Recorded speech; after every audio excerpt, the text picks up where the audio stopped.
우리네 일상생활은 상당히 어렵습니다. 전혀 알지 못하던 그런 어려움들이 튀어나오기도 하고 또 생각지도 못했던 손실들이 발생하기도 합니다. 이 세상은 돈과 권력과 배경과 자기들 나름대로의 각종 유리한 것들을 많이 가지고 믿는 성도들에게 자기들 진영으로 항복해서 합류하기를 강요합니다. 우리는 그들이 가지고 있는 그러한 무기들을 가지고 있지 않습니다. 그래서 때로는 우리 성도들이 그 늑대들, 침 흘리는 늑대들 앞에서 호동푸동한 살을 내놓고 나자과 잡수하는 듯한 무력한 모습으로 보일 수도 있을 것 같습니다. 그러나 그 모든 경우를 뛰어넘는 한 가지 수가 있는데 그게 뭐냐면 우리가 지난주부터 사도행전을 갖다가 살펴보고 있지만 그게 뭐냐면 우리 주의 성령이 우리에게 임하시면 세상이 감당치 못하는 놀라운 일들을 행할 수 있는 사람이 된다고 하는 것입니다. 그래요. 우리가 이 세상에 살면서 가장 소망하는 것은 이 땅에서도 하나님의 성령과 더불어 동행하는 것입니다. 그래서 세상이 감당치 못하는 그러한 일들을 감당하게 되기를 원합니다. 능력의 하나님을 믿는 우리는 능력의 사람이 되기를 원합니다. 우리 주의 성령이 우리와 함께 하셔서 세상의 모든 파고와 어려움들과 또 불가측한 모든 이 불안정한 상황을 평정하게 되기를 원합니다. 오늘도 보니까 그 제9시 기도 시간에 성전에 이제 기도하러 올라가는 베드로와 요한의 기사가 나옵니다. 여기 보면 이제 이 제9시 기도 시간이라는 말은 우리나라 시간으로는 오후 3시입니다. 그러니까 요 오후 3시 기도 시간이 유대인들에게 마지막 기도 시간이었던 것 같습니다. 뭐 이런 거 있잖아요. 3시간마다 이렇게 기도를 하는데 오후 3시간이 마지막 그날의 마지막 기도 시간. 이날 이 시간에 주로 베드로와 요한이 성전으로 기도하러 올라갔다는데 여기 보시면 그 올라갈 새 있잖아요. 1절에 올라갈 새. 이 올라갈 새라고 하는 말이 뭐 문법적으로 설명하기는 좀 그렇고 뭐냐면 계속적으로 올라갔기 때문에 거의 그 습관화된 일 그리고 이제까지 한두 번이 아니라 계속적으로 했지만 뭔가 앞으로도 계속적으로 이루어질 만한 일 뭐 이런 거를 얘기하는 단어예요. 올라갈 새. 그러니까 이 오순절 성령이 임하시고 베드로가 놀라운 설교도 하고 뭐 기적도 행하는 그러한 가운데서도 그는 9시 기도, 오후 3시 기도 시간에 성전에 기도하러 올라가는 일을 쉬지 않고 계속하고 있었단 말입니다. 그러던 어느 날 이절에 보니까 나면서 못 걷게 된 일을 옛날에는 이제 안전뱅이라고 했어요. 그러니까 요즘 이제 이런 거 뭐 뱅이 이런 거를 멸칭으로 봐서 이제 사용을 못하게 하는데 우리는 이 정확한 그 사실을 갖다가 상기시키는 면에서 씁니다. 나면서 못 걷게 된 이. 그러니까 이렇게 하면 이게 못 걷는다는 게 어떤 의미인지 확 와닿지 않지만 안전뱅이 이러면 죄송하지만 이게 확 와닿습니다. 불쌍하다. 조금 더 가면 도저히 나을 수가 없다. 뭐 나면서도 못 걷게 됐는데 수술을 통해서 걷게 되었다. 요즘 뭐 이런 일이 있는지는 모르지만 그렇게 생각할 수 없는 정도의 선천적 장애, 다리 장애, 안전뱅이. 자, 이런 사람이 성전 미문에 이제 앉아 있는데 성전 미문까지 이 사람이 못 걸으니까 이제 누가 데리고 와요. 보니까 날마다 미문이라는 성전 문에 두는 사람. 사람들에게 구걸하기 위하여 날마다 미문이라는 성전 문에 두는 사람. 그 위에 보세요. 2절 앞쪽에 보면 사람들이 메고 오니. 그러니까 한두 명이 아니라 여러 명이 이제 이 사람을 메고 와요. 왜냐면 거기 두고 구걸을 시키도록. 이러한 장면을 보면 뭔가 이 좀 뭐 가족이 있어가지고 이 사람을 메고 왔다고 하는 느낌보다는 어떤 그 앵벌이 조직들이 이 사람을 그 기업적 그 구글에 이용하도록, 구글이 아니고 구글이죠. 거기에 이용하도록 메고 온 것입니다. 자, 그런데 우리가 이 머릿속으로 한번 상상을 해보세요. 이 헤롯 성전에 미문이라고 하는 문이 있어요. 이 문은 그 뭐 니카노르라고 하는 사람이 기증을 했다는데 높이가 한 23m쯤 되고 이중 성문인데 황동으로 만들었대요. 그러니까 그 사람이 기증을 하면서 황동으로 만든 문을 이 성전문으로 이제 기증을 한 건데, 이게 이제 왜 굉장한 문이냐면 이 문이 황동인데 이게 좀 말이 안 되는 것 같긴 합니다. 그 거대한 황동은 돈이 어마어마할 텐데 그 황동문을 은으로 도금을 했대요. 그리고는 이제 뭐 이렇게 뭐 꽃무늬라든지 뭐 어떤 기하학적인 장식 같은 거는 금으로 됐대요. 그리고도 모자라가지고 중간중간에 보석들을 박아놔가지고 너무 아름답기 때문에 미문이 아름다운 문이다. 자, 이 아름다운 문 앞에 그린이 앉아가지고 구걸을 합니다. 근데 이 그린 여인이 나이는 한 40여 세, 뭐 한 41~2살 정도 되는 사람이 거기 앉아있어요. 뭐 요즘은 사실 뭐 40대 초반이면 말끔하죠. 어디 가서 총각이라고 거짓말하면 믿지는 않겠지만 긴가민가할 정도로 젊습니다. 근데 이 당시에 40대 초반은 이미 인생의 황혼기에 접어든 사람들이, 특별히 이 사람이 거린이기 때문에, 거지이기 때문에 그 뜨거운 태양을 하루 종일 쬐고 앉아 있었다면 너무 시커멓고 초라하고 보기 싫었을 것입니다. 자, 이걸 한번 상상해 보세요. 그 아름다운 문 앞에 추한 거지가 딱 앉아 있어요. 인생의 온갖 애통과 참 그 쓴맛을 다 보고 마치 이제 스산해지는 태양같이 앉아가지고 구걸을 하고 있습니다. 이걸 한번 구걸을 하고 있어요. 자, 이런 장면을 생각하시면 우리 인간이 주는 이 모순이 느껴져요. 왜냐하면 성전은 어떤 곳입니까? 우리가 하나님께 기도하러 가는 곳입니다. 뭐 이 사람들 말에 의하면 제사 지내러 가는 것이죠. 보이지 않는 하나님을 제사고 그에게 뭔가 속죄하고 소원을 아뢰고 뭔가를 구하기 위하여 기도하는 곳입니다.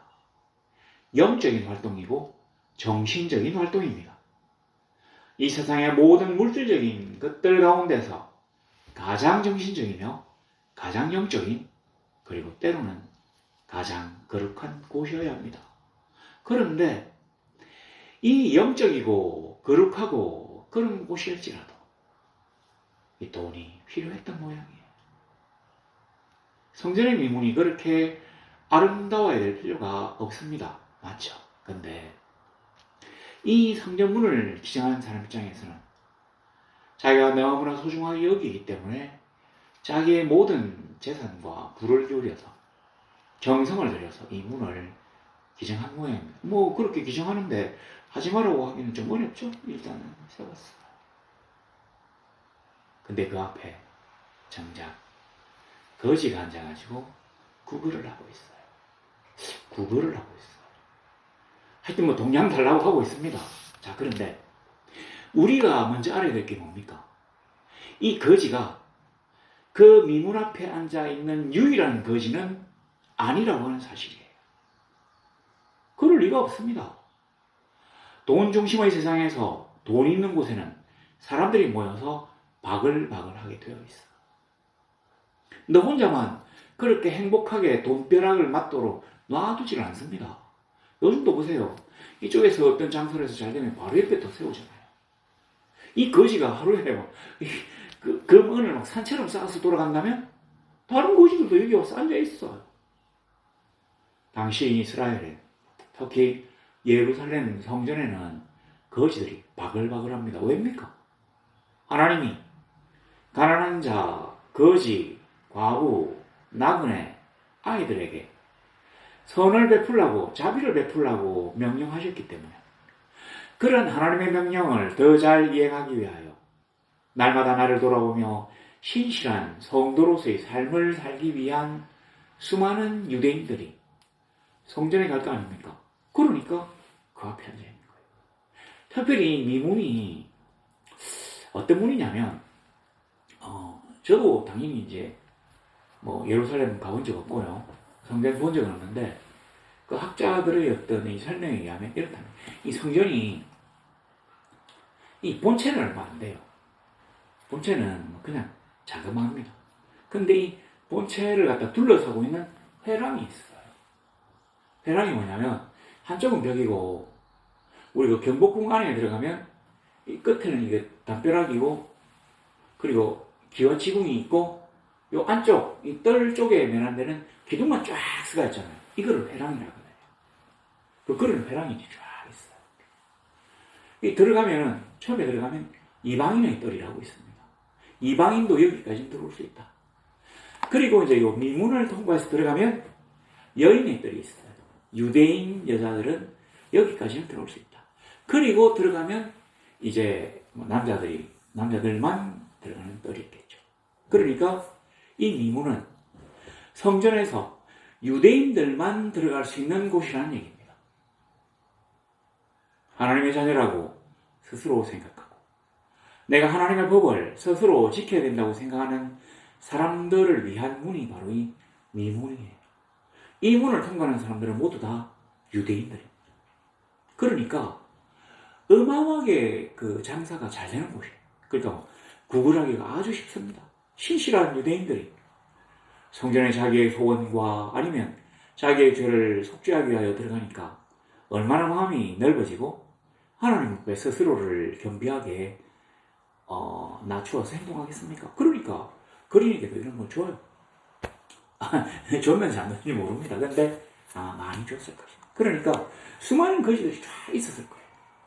미문이 그냥 집에 현관문 같은 예배당 앞에 있는 문, 그 정도가 아니라 어마어마하게 큰 문이니까 높이가 23m가 되는 거대한 문이니까 그 문 주위에 거지들이 쫙 앉아 있었을 것입니다. 그 거지들 가운데 이 나면서부터 그러니까 안전뱅이 된 이 거지도 있어요. 자, 이렇게 배경을 보고, 자, 3절에 보니까 이 거지가 베드로와 요한이 성전에 들어가려 함을 보고 구걸하거늘. 그러니까 이 사람이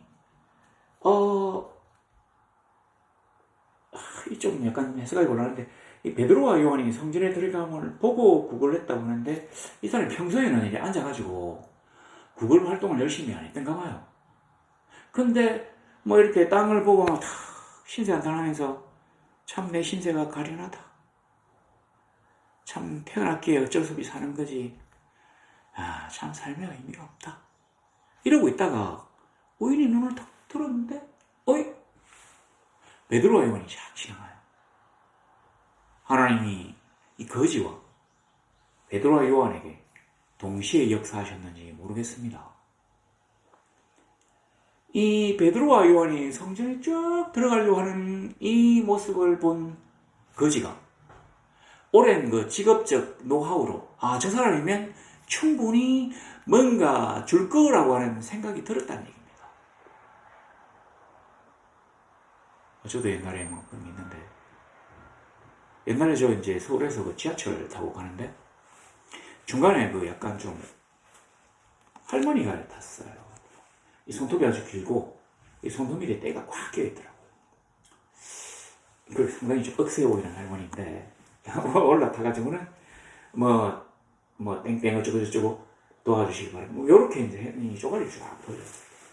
사람들이 전부 다 앉은 건 아닌데 한 절반 정도의 차가 있더라고요. 보시면 아무도 안 줘요. 그래야 이 할머니가 딱 서서 이렇게 딱 지켜보더니만 제가 실수한 게 있는데 순간적으로 눈동자가 탁 흔들렸거든요. 왜냐하면 줄까 말까. 이걸 이 할머니가 봤던가 봐요. 그래가지고 이제 쭉 이렇게 뭐 안 주니까 이제 이 카드를 다시 회수를 쭉 하는데 저희 때까지 딱 와서 저를 딱 보더라고요. 여기 들어갈 향을 보고 구걸하거나 무엇을 얻을까요? 바라보고 이러는 거예요. 근데 저도 사실은 목사지만 진짜 월급 진짜 작거든요. 사례금이 너무 작아요. 먹고 살기 어렵습니다. 그 교인들 중에 제가 제일 가난해요. 솔직히 말하면. 그래서 참자. 저는 보통 주면 1,000원에 2,000원 좀 주는데 참자. 이 2,000원이 어딘데? 딱 있으니까 이 할머니가 이제 앞에서 저를 딱 보고 있었는데 안 주니까 여기 또 눈동자에 표시가 났는지 제 손을 탁 잡더니만 그 손톱 밑에 시커먼 때가 묻은 그 손톱으로 제 손등을 갖다 꽉 찢더라고요. 그래가지고 가만히 딱 떼는데 피가 쫙 나요. 순간적으로 드는 생각이 이거 파상풍 걸릴 수 있다. 빨리 소독해야 되는데 이런 생각이었습니다.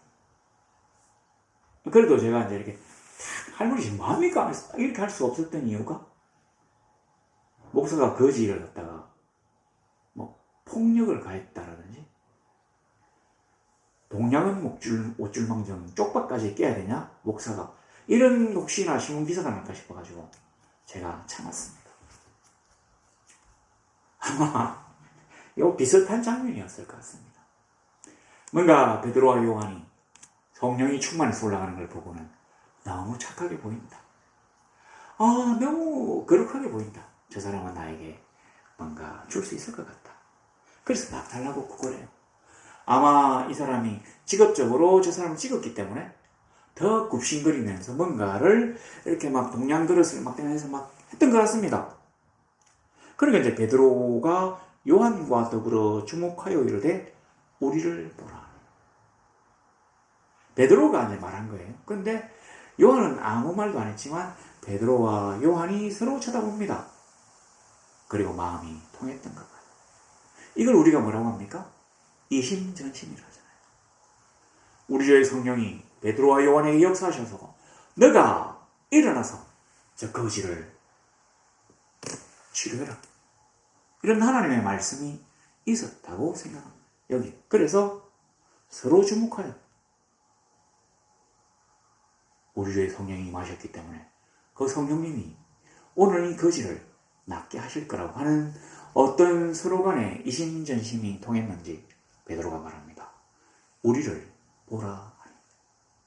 이제 우리나라 사람들이 좀 이해가 안 되겠지만 그 당시 어떤 이 사회 분위기 가운데서는 아주 큰 돈을 주거나 뭔가 큰 자선을 베푸는 사람은 그냥 안 줘요. 거지가 아니라 동양 그릇을 그냥 안 줘요. 그냥 주는 사람은 랩돈이나 고드란트 구리 동전, 랩돈 2개가 이 그리스 동전이거든요. 요 2개를 로마 동전 고드란트 1개로 쳐요. 그러니까 이게 우리로 치면 옛날 10원짜리 그거를 이제 딱 5원짜리나 10원짜리를 탁 던질 때는 아무 말도 안 하고 그냥 탁 줍니다. 그럼 막 아이고 감사합니다. 뭐 하나님의 복을 받으세요. 이렇게 인정 거지가 이런 식으로 얘기하는데 뭔가 딱 우리를 보라 딱 이러면 이 굉장한 돈이 나올 확률이 높습니다. 그 당시에 예수님이 그랬잖아요. 나팔을 불지 말라고 했는데 이 나팔 부는 게 그냥 우리식으로 나팔을 불지 마라 떠들지 말라는 얘기 아닙니다. 진짜 그때 나팔 불었대요. 나팔 부는 사람 데려와가지고 빵빠라빵 빵빵빵빵 불면 사람들이 쭉 쳐다보잖아요. 그러면 이제 나팔 부는 사람이 불고는 얘기합니다. 자비롭고 참 그 인자하시며 재산이 막 온 동네를 뒤흔들 만큼 많으신 다니엘님께서 오늘 여기에 자선을 행하신다. 자 모두 우리 다니엘님을 위하여 축복합시다. 뭐 이런 식으로 가만히 떠드는 거예요. 그래서 예수님 나팔 불지 마라. 그런데 이 사람이 딱 우리를 보라. 나팔쟁이는 안 따라가도 뭔가 성전에 올라가는 사람이 이렇게 얘기하니까 진짜 큰 돈이 나오겠다 싶어가지고 딱 너무 받고 싶어가지고 그렇게 또 옛날 생각나네요. 제가 뭐 예언을 들지 않겠습니다. 저에게 뭔가 큰 돈이 나올 것 같아가지고 저를 뚫어지게 바라보던 그 패시던 할머니가 생각이 나요. 거지가 그렇게 딱 보는 거예요. 근데 우리를 보라 하니 그가 그들에게서 무엇을 얻을까요? 바라보고는 이 무엇을이란 말이 바로 금과 은이라고 합니다. 여기는 은금이라고 써놨죠. 주는 이제 은을 이렇게 던져주는 거예요. 드라크마죠. 이런 그 상황에서 앞에 우리 상황을 한번 돌아가 봅시다. 이 화려한 성전 미문에 앉아있는 거지. 그는 지난 40년 동안 여기 앉아 있었어요. 아마 가족도 그를 버렸기 때문인지 구걸하는 조직에서, 앵벌이 조직에서 이 사람을 스카우트 해가지고, 조건이 아주 알맞잖아요. 다리가 앉으면 못 일어나고 없고 하고, 그러니까 거지로다. 그가 처음에는 사람들의, 하나님을 믿는 성도들의 자비와 적선에 기대했을 것입니다. 이 신비의 성전이 이 안에 들어가기만 하면 우리 하나님이 역사하시는 그 놀라운 성전 문 앞에 앉아서 그는 어쩌면 지난 40년 동안 자기에게, 자기가 이 두 다리를 일어서게 하는 기적적인 선지자를 바랬을지도 모릅니다. 신기하지 않습니까? 예수님이 이미 이제 왔다가 가셨어요. 주께서도 이 성전을 정화하셨습니다. 자, 그랬는데 그가 왜 예수님을 만나지 못했는지는 저는 모르겠습니다. 사정이 있을 거예요. 근데 그 옛날 성경에 나와 있는 엘리야를 보세요. 기도해서 하늘로부터 불이 떨어지게 하는 그 놀라운 위대한 선지자. 그 선지자의 제자인 엘리사를 한번 보세요. 엘리야도 그렇고 엘리사도 그렇고 죽었던 사람도 살리는 놀라운 기적의 선지자였는데, 이 성전 미문에 앉은 이 거지는, 이 안전뱅이 거지는 지난 40년 동안 그 누구로부터 기적적인 그런 능력 행함을 받지 못했어요. 우리 하나님이 거지에게 찾아오시지 않았습니다. 단지 구리동전 한 푼씩을 던져주면서 겨우겨우 빵만 먹고 살 정도로 그가 40년을 보냈다는 얘기입니다. 바로 이게 구약과 신약의 차이입니다. 예수 그리스도의 복음이 전거되어질 때, 우리 주의 성령께서 이 땅에 오셔서 역사하실 때 도저히 그가 감당하지 못하는 놀라운 일들을 하십니다. 이 거지가, 자, 여기 보세요. 이 성전에 들어가려면 구걸하는데, 여기 5절에 보면 무엇을 얻을까요? 바라보고이라고 하는 이 말에 어떤 게 들어있냐면 그의 그 체념, 포기, 이런 게 들어있습니다. 하나님의 성전 앞에 내가 40년을 앉았지만 하나님, 그는 나에게 역사하시지 않았어. 하나님의 자녀라고 하는 이 유대인 동포들도 나를 동포로 인정하지 않았어. 제가 처음에 말씀드렸죠. 이방인의 뜰에서 여인의 뜰로 들어가는 요 문이 미문이라고. 이게 무슨 말입니까? 유대인으로 그가 인정받지 못했다는 얘기입니다. 왜 그는 여인의 뜰 안에 들어가서 구걸하지 못했을까요? 그 당시 이제 율법상, 관례상 장애인들은, 안전뱅이로 태어난 이 사람들은 죄인으로 취급되었기 때문에 거룩한 성전에 들어가지 못했던 것입니다. 동포로 취급받지 못했어요. 그가 있는 곳은 이방인의 뜰입니다. 이 문을 통과해서 안에 들어가, 이중문이라고 했잖아요. 이방인이 들어갈 수 있는, 그 다음에 이방인이 못 들어가는 이니까 이중문이에요. 근데 그는 지금 이방인의 뜰 앞쪽에 앉아 있습니다. 그러니까 미문, 이방인의 뜰, 요 문을 통과하고 들어가면 여인의 뜰이, 이 솔로몬 행각이 있어요. 나중에 보면 이 사람이 솔로몬의 행각으로 들어가거든요. 그가 고침을 받았기 때문에, 그가 하나님의 자녀로 인정받았기 때문에 일어나서 뛰어서서 걷기도 하며 유대인 동포로서 인정받은 미문을 통과해가지고 솔로몬의 행각까지 가게 되었던 것입니다. 오늘날에도 거대하고 아름다운 예배당들이 많이 있습니다. 그러나 아무리 그곳이 아름답고 거대하고 많은 이들이 모여있다고 해도 우리 주의 성령이 임하시지 않는다면 그곳은 교회라고 보기가 어렵습니다. 부족해요. 그러므로 기도하는 것입니다. 우리가 이 세상에 살면서 세상 사람들과 경쟁하기가 참 어렵습니다. 우리는 그들처럼 하나님의 법을 떠나서 세상의 법대로 간사하고 교활하게 거짓말을 밥 먹듯이 일삼고 뇌물 받고 주고 접대하기가 어려워요. 그래서 우리가 하나님만을 섬깁니다. 그 하나님이 우리 하나님이 계시려고 하면 우리가 성령을 받아야 합니다. 우리가 성령을 받으려고 하면 우리가 뭔가 물질에 초연하고 영에 관심을 기울여야 돼. 기도 외에는 이런 이유가 나갈 수 없느니라. 기도해야 합니다. 한 번, 두 번 기도했는데 어떤 일도 일어나지 않아요. 포기하지 않고 계속적으로 기도할 일입니다. 이 기도하러 가는 일이 습관화되면 그때 하나님이 역사하십니다. 나도 모르게 우연히 우리 주의 성령이 역사하심으로 말미암아 놀라운 일들이 막 일어납니다. 그 옛날 성경에서 일어났던 수많은 기적들이 40년 동안이나 성전 미문 앞에 앉아있던 이 거지에게는 일어나지 않았어요. 간혹가다 사람들이 그에게 동전을 던져준 일은 있지만 누구도 그의 다리를 고쳐주지 않았어요. 근본적인 해결이 되지 않았습니다. 옛날 유대인들은 인간의 죄송합니다. 그 사회 사람들의 90% 이상이 다 가난해요. 노동자입니다. 그러니까 품삯을 받아야 먹고 살 수 있는 사람들이. 제사장이나, 헤롯 앞잡이나, 로마의 앞잡이나, 또, 이런 사람들 빼고는, 그러니까, 세속의 귀족들, 족장 일대들 빼고는 전부 다 가난해요. 이 사람들은 땅도 없어요. 지주가 아닙니다. 다 소장농이에요. 품삯을 제공함으로써, 품을 제공하고 품삯을 받아서 하루하루 먹고 사는 사람들. 우리 주님은 예화에 많이 나오잖아요. 포도원에 품꾼을 구하는데 어쩌고저쩌고 그런 얘기. 그게 그 시대상이거든요.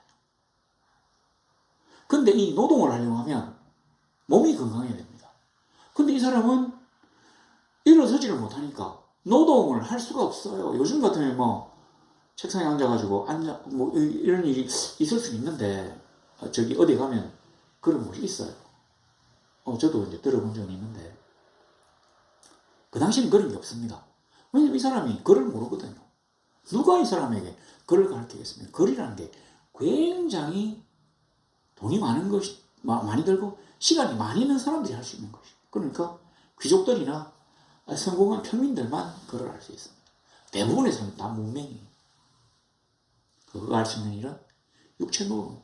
근데 몸이 안 좋으니까 아무도 그에게 일자리를 주지 않아요. 그러니까 그는 유일하게 이 구걸을 할 수밖에 없어요. 그러니까 사람들이 그에게 한 푼, 두 푼을 줘도 혹시나 이렇게 단체 착한 순례객들이 지나가면서 막 줬다 칩시다. 앵벌이 조직 다 들고 와요. 그에게는 하루 먹고 살 빵과 더럽고 누추하지만 비바람은 피할 수 있는 잠자리가 제공될 뿐입니다. 그에게는 내일이 없어요. 희망이 없습니다. 꿈이 없어요. 이왕 태어났으면 사는 거지 해보고 싶은 게 없어요. 그리고 그는 일어서서 걷는다는 게 뭐를 뜻하는지도 모릅니다. 태어나면서부터 다리를 못 썼기 때문에. 그러니까 근본적인 해결책을 그에게 제시해 줄 수 있는 사람이 이제까지 없었다는 말입니다. 그가 성전 안에 들어가서 하나님께 기도하지 않았기 때문에 하나님이 그에게 역사하시지 않았습니다. 아무리 그가 40년 동안 성전 문 앞에 앉아 있었다고 해도 그렇다고 해도 그가 하나님의 성도가 되었다고 보기 어려워요. 그에게 필요한 것은 바로 물질이에요. 무언가 금과 은이나 은금을 했는데 그거를 바랄까 싶어 쳐다본 거예요. 사람들이 금은 안 주겠죠, 당연히. 그러니까 은과 금은. 그는 물질에 부유하지 못했습니다. 우리나라도 보면 대부분의 좀 작은 교회 목사님들은 다 가난해요. 그러나 그 가난한 목사님들이 영적으로는 부유할 수 있습니다. 여기 나와 있네요. 은과 금은 내게 없거니와 그러나 내게 있는 이것을 내게 주노니 나사렛 예수 그리스도 이름으로 일어나 걸으라고 오른손을 잡아 일으키니 보세요. 발과 발목이 곧 힘을 얻고 뛰어서서 걸으며 그들과 함께 성전으로 들어가면서 걷기도 하고 뛰기도 하며 하나님을 찬송하리. 그가 일어섬으로써 장애를 벗어버렸습니다. 그래서 그는 비로소 죄인이라고 하는 딱지를 떼고 성전 안으로 들어갈 수 있었다는 얘기입니다. 그럼 이 성전은 유대인들이 들어갈 수 있는 곳이라는 얘기입니다. 그가 유대인 동포로 하나님의 자녀로 인정받게 되었다는 얘기입니다. 너무 기뻐가지고 있고. 근데 우리 잘 생각하면 40년 동안 앉아있으면 이 성한 사람이 이게 지금 다리가 안 아프고 성한 사람이라도 40년을 앉아있으면 못 일어나요. 못 걸어요. 그 다음부터는. 그렇기 때문에 이 사도행전 누가가 이제 기록한 건데 당시 이제 의사였더니 누가 기록해서 안전병이라고 한 거는 치료가 안 된다는 얘기였고 이 발과 다리에 힘을 얻지 못하면 못 일어나니까 죽었다. 벌써 일어나가지고는 너무 자기도 신기하니까 옛날에 제 사랑하는 누구 보니까 이제 걔가 이제 막 걸으면서 막 진짜 너무 행복하게 막 복도를 막 걸으니까 지나가는 의사를 보고 저거 하는 그 장면을 제가 봤는데 그런 거 너무 행복하니까. 근데 이 사람은 지금 40년 동안 태어나서 처음으로 다 일어나서 걷는 거예요. 그래서 너무 행복해가지고 이제 그에게 꿈이 생겼거든요. 나에게 꿈을 주신 하나님을 찬양하라. 나로 하여금 내가 땀 흘려 노동해서 벌어먹고 살 수 있도록 하신 하나님을 찬양하라. 이 건강한 몸이 생겼으니까 얼마든지 일할 수 있고 이제 거지가 아니게 된 것입니다. 이제 그는 장애가 없기 때문에 죄인이라고 하는 비난에서 벗어나게 된 것입니다. 그래서 성전으로 들어가면서 미문을 통과해가지고 40년 동안 통과하지 못했던 미문을 통과해서 이제 유대인 동포가 되어서 하나님의 자녀로 기뻐하며 찬양하게 되었던 것입니다. 근본적인 해결이 주어졌다는 것이 바로 이게 복음의 위력입니다. 바로 이것이 성령 받은 사람이 세상을 갖다가 이기는 방법입니다. 우리는 물질적으로 부유하지 못할 수 있습니다. 그러나 우리 주의 성령이 우리와 함께 하시기 때문에 세상이 감당할 수 없는 일들을 우리가 감당합니다. 그렇다고 해서 우리가 이 세상에서 너무 힘들고 어렵게 살진 않아요. 얘들아, 일용할 양식을 위하여 아버지에게 기도해. 그가 주실 것이에요. 그래요. 주는 우리에게 일용할 양식이 필요함을 아시고 그것을 주겠다고 하셨어요. 뭐하면? 기도하면. 그는 우리의 아버지이시며 우리의 인도자시기 때문에 성령님을 보내주셔서 우리로 하여금 이 세상에서 어렵고 힘들게 살지 않도록 지키고 막아내고 압도하고 우리를 성리로 이끌 수 있도록 우리 주의 성령을 보내주셨어. 오 성령님, 우리와 함께 하셔서 우리 주의 성도가 이 세상을 이길 수 있도록 주여 은혜를 주시옵소서. 성령님, 그 위하신 능력이 오늘 우리와 함께 하여 주시옵소서. 그렇게 되기를 간절히 소망합니다.